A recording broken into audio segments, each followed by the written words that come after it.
Therefore, Coastal Command's aircraft would be used purely for reconnaissance. By 1939, it would become clear that most of Coastal Command's aircraft were unfit for the tasks ahead, and that their offensive weapons were totally unsuitable for attack. Some new aircraft and weapons were on the way. The majestic Sunderland, developed from an Imperial Airways C-class flying boat, added a strong long-range anti-submarine capability. And in 1939, the Lockheed Hudson was bought from America to bolster the command's offensive capability. Even so, Coastal Command entered the war woefully short of aircraft. At the outbreak of war, Coastal Command had only 19 squadrons. Some were receiving newer Sunderlands and Hudsons, but most were equipped with aging Avro Ansons, soon to be taken out of frontline duties.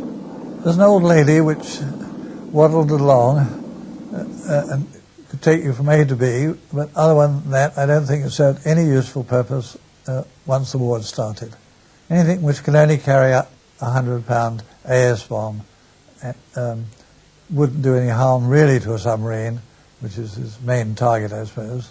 And when it came to dropping it on any land base, it was just putting pilots at risk unnecessary. Too slow, too fragile, in fact quite useless. Coastal Command had to be reinforced with aircraft from other commands. Bomber Command supplied Wellingtons fitted with huge magnetic rings to explode German mines laid in the approaches to ports. They also supplied Handley Page Hamden light bombers in the early months of the war.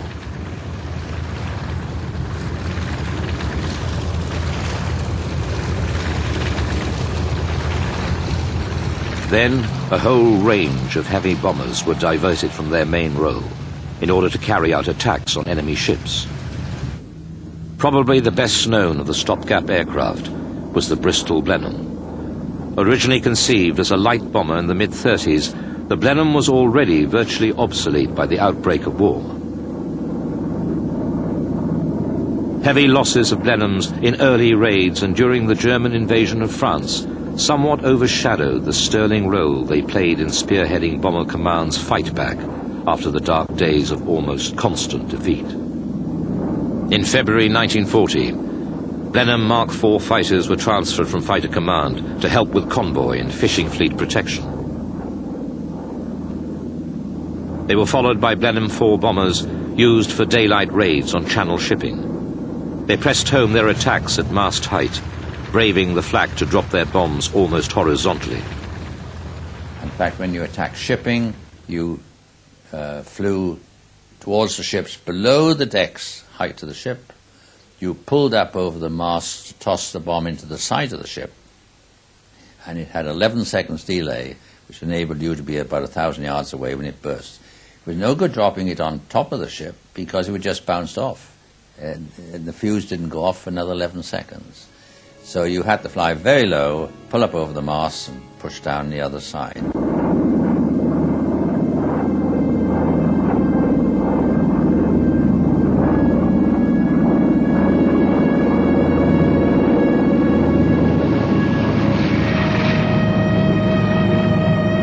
The bravery of the Blenheim crews cannot be underrated. They never faltered in their duty, however difficult the target. But unescorted as they usually were, they often fell prey to marauding German fighters.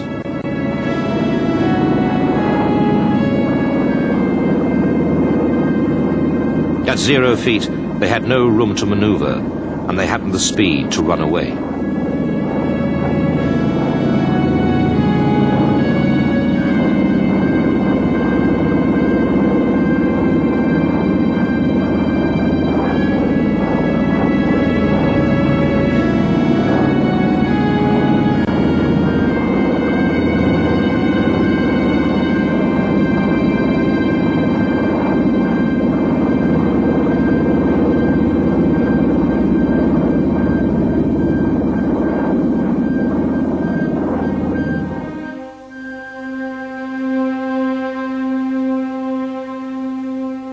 always relied heavily on the sea lanes to bring supplies from all over the world.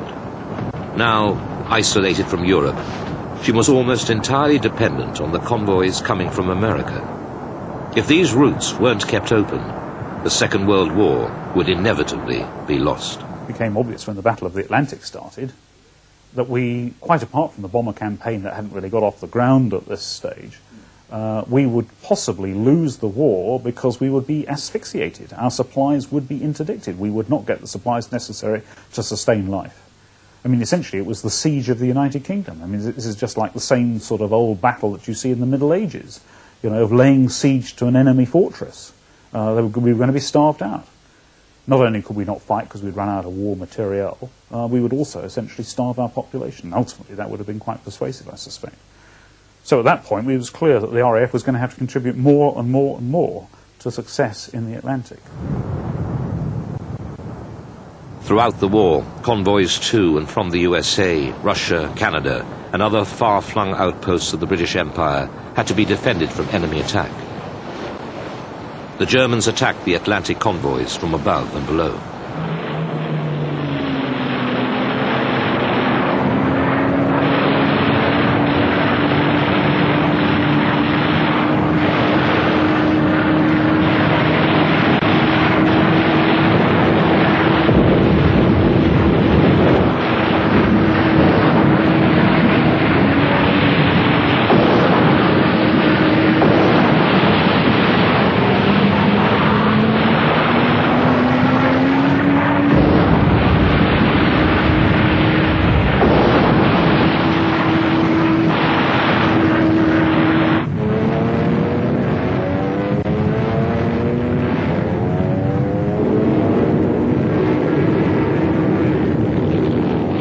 Coastal Command, working closely with the Navy, was at the center of the struggle. When we were on convoys doing, you had a creeping line ahead of the convoy where you went out about 5 miles and turned 45 degrees starboard at right angles to the track you were heading at originally, the convoy, and then back to the convoy, and you did that all day.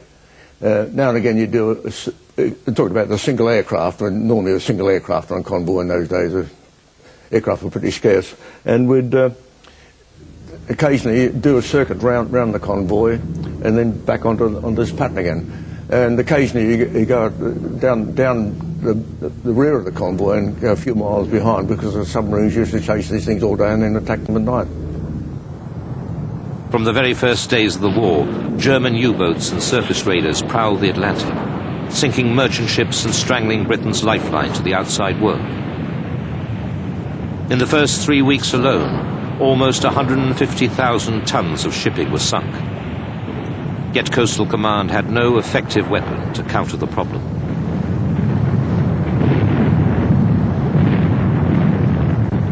Standing patrols kept watch on German ports, and when a U-boat was sighted, Bomber Command would send aircraft to attack.